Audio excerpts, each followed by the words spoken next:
बिस्मिल्लाहिर्रहमानिर्रहीम। हज़रत अनस बिन मालिक रज़ी अल्लाह ताला अन्हो कहते हैं कि क्या मैं तुमसे वो हदीस ना बयान करूं जो मैंने रसूल अल्लाह सल्लल्लाहु अलैहि वसल्लम से सुनी है, और मेरे बाद तुमसे वो हदीस कोई बयान करने वाला नहीं होगा। मैंने इसे आप ही से सुना है कि क़यामत की निशानियाँ ये हैं कि इल्म उठ जाएगा, जहालत फैल जाएगी, ज़िना आम हो जाएगा, शराब पी जाने लगेगी, मर्द कम हो जाएंगे, औरतें ज़्यादा होंगी, हत्ता कि 50 औरतों का कईन सरपरस्त कफ़ील एक मर्द होगा।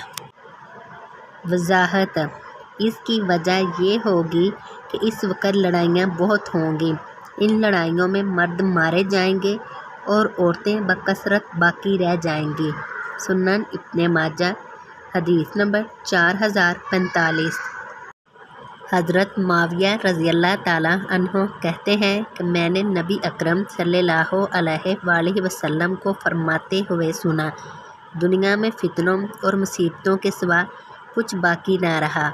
सुनन इब्न माजा, हदीस नंबर 4035।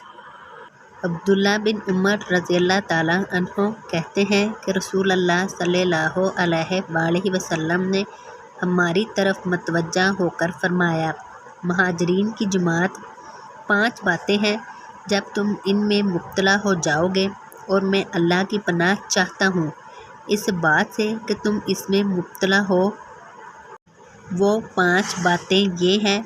पहली ये कि जब किसी कौम में अलानिया फहश, फस्को फजूर और ज़िनाकारी होने लग जाए तो इनमें तौन और ऐसी बीमारियां फूट पड़ती हैं जो इनसे पहले के लोगों में ना थी।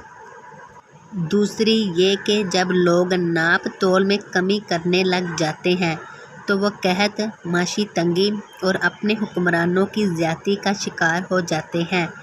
तीसरी ये कि जब लोग अपने मालों की ज़कात अदा नहीं करते हैं तो अल्लाह ताला आसमान से बारिश को रोक देता है, और अगर ज़मीन पर चुपाए ना होते तो आसमान से पानी का एक कतरा भी ना गिरता।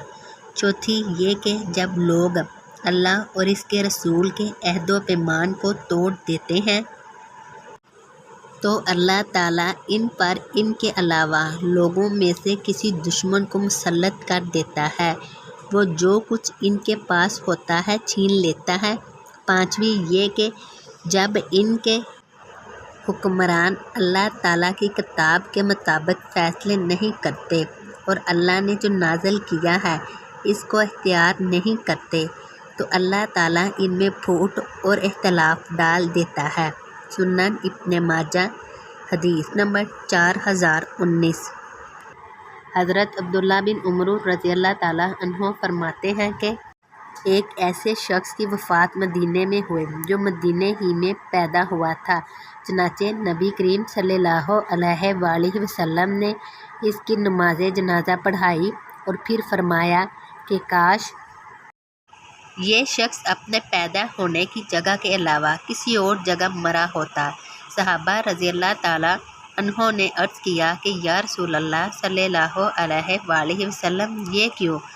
आप सल्लल्लाहु अलैहि वसल्लम ने फरमाया, जो शख्स अपने वतन के अलावा किसी दूसरी जगह मरता है तो इसके वतन से लेकिन इसके मरने के मुकाम तक की जगह इसके लिए जन्नत में फरमाइश की जाती है।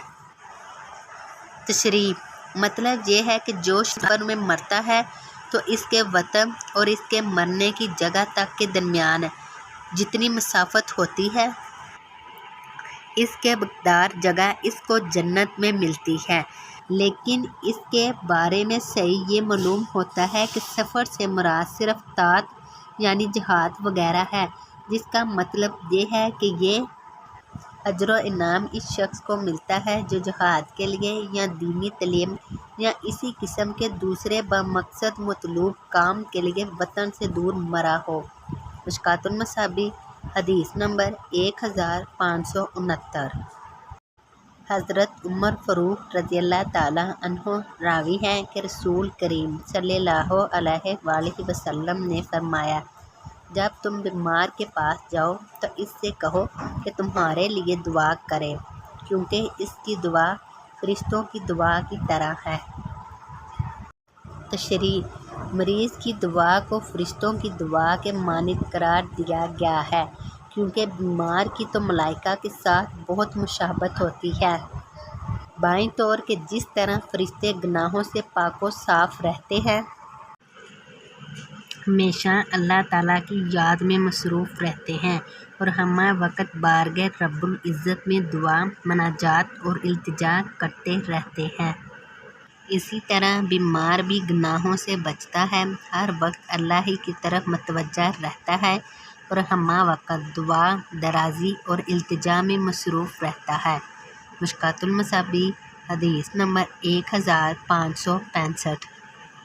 حضرت انس رضی اللہ تعالیٰ عنہ راوی ہیں کہ رسول کریم صلی اللہ علیہ وآلہ وسلم نے فرمایا، اللہ بزرگ و برتر فرماتے ہیں کہ قسم ہے اپنی عزت و بزرگی کی، جس بندے کو میں بخشنا چاہتا ہوں اسے میں دنیا سے اس وقت تک نہیں اٹھاؤں گا جب تک کہ اس کے بدن کو بیماری میں مبتلا کر کے اور اس کے رزق کی تنگی میں ڈال کر اس کے ہر گناہ کا بدلہ جو اس کے ذمہ ہو نہ دے لوں گا۔ تشریح: اللہ تعالیٰ کے ارشاد کا مطلب یہ ہے کہ جس بندے کو میں آخرت کی ابدی سعادت سے نوازنا چاہتا ہوں، اس کے گناہوں کی سزا دنیا ہی میں بائی طور دے دیتا ہوں کہ کبھی تو اسے بیماری میں مبتلا کر دیتا ہوں، کبھی مال و رزق کی تنگی اس پر مسلط کر دیتا ہوں، پس وہ بخشا جاتا ہے اور عذاب آخرت سے نجات پاتا ہے۔ حاصل یہ ہے کہ اور بلا و مصیبت گناہوں کو دور کرتی ہے۔ مشکوٰۃ المصابیح، حدیث نمبر 1562۔